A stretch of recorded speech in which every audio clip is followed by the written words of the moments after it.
खुदा बाप और बेटे और उल कुदुस के नाम से आमीन। मेरे अजीज़ो, आइए हम खुदावंद अपने खुदा का शुक्र करें जिसने आज का ये खूबसूरत दिन हमारी ज़िंदगी में बढ़ा दिया। तो आइए अजीज़ो, हम आज के दिन का आगाज़ बाइबल मुक़द्दस में से पाकमा कलीसिया की चुनी हुई तलावतों से करते हैं। अगर मैं इंजील सुनाऊं तो मेरा कुछ फ़ख्र नहीं, क्योंकि ये मेरे लिए अमर लाजमी है।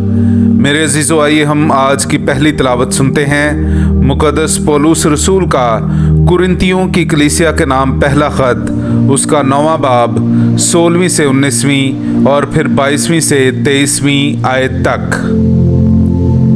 इसलिए कि अगर मैं इंजील सुनाऊं तो मेरा कुछ फ़ख्र नहीं, क्योंकि ये मेरे लिए अमर लाजमी है, और मुझ पर अफसोस है अगर मैं इंजील ना सुनाऊं, क्योंकि अगर मैं ये खुशी से करूं तो मेरा अजर है, लेकिन अगर मजबूरी से करूं तो मुझे एक मुख्तारी सौंपी गई है। बस तो मेरा अजर क्या है? ये कि जब मैं इंजील सुनाऊं तो मुफ्त इंजील सुनाऊं, ताकि उस इख्तियार का बद इस्तेमाल ना करूं जो इंजील के सबब से मुझे हासिल है। गो मैं सबसे आज़ाद हूँ, फिर भी मैंने अपने आप को सबका गुलाम बनाया, ताकि मैं बहुतों को हासिल कर सकूं। कमज़ोरों के लिए कमज़ोर बना, ताकि कमज़ोरों को हासिल कर सकूं। सब के लिए सब कुछ बना, ताकि हर मुमकिन तौर से बाज़ को बचा सकूं।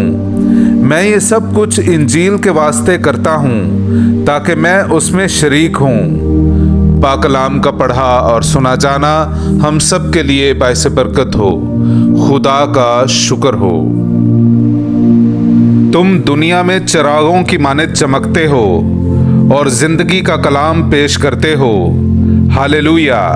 मेरे अजीज़ो, आइए हम आज का इंजीली इक़्तिबास सुनते हैं। इंजील मुक़द्दस बामुताबिक मुक़द्दस मरकस, उसका 16वां बाब 15वीं आयत से लेकर 20वीं आयत तक। और उसने उनसे कहा कि तुम तमाम दुनिया में जाकर सारी खिलकत को इंजील की मुनादी करो।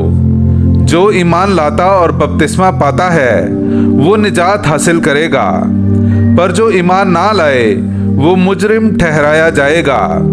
और जो ईमान लाएंगे उनके साथ ये निशान होंगे, वो मेरे नाम से बदरूहों को निकाल देंगे, वो नई जुबानें बोलेंगे, वो सांपों को उठा लेंगे, और अगर कोई मुहलिक शय पिएंगे तो ये उनके लिए ज़रर रसां ना होगी। वो बीमारों पर हाथ रखेंगे तो वो शिफा पाएंगे। और खुदावंद यसू उनसे कलाम करने के बाद आसमान पर उठा लिया गया और खुदा के दाएं बैठ गया। तब उन्होंने रवाना होकर हर जगह मुनादी की, और खुदावंद उनके साथ काम करता रहा और कलाम को उन निशानों से साबित करता रहा जो साथ साथ होते थे। पाक कलाम का पढ़ा और सुना जाना हम सब के लिए बाइस बरकत हो। खुदा का शुक्र हो।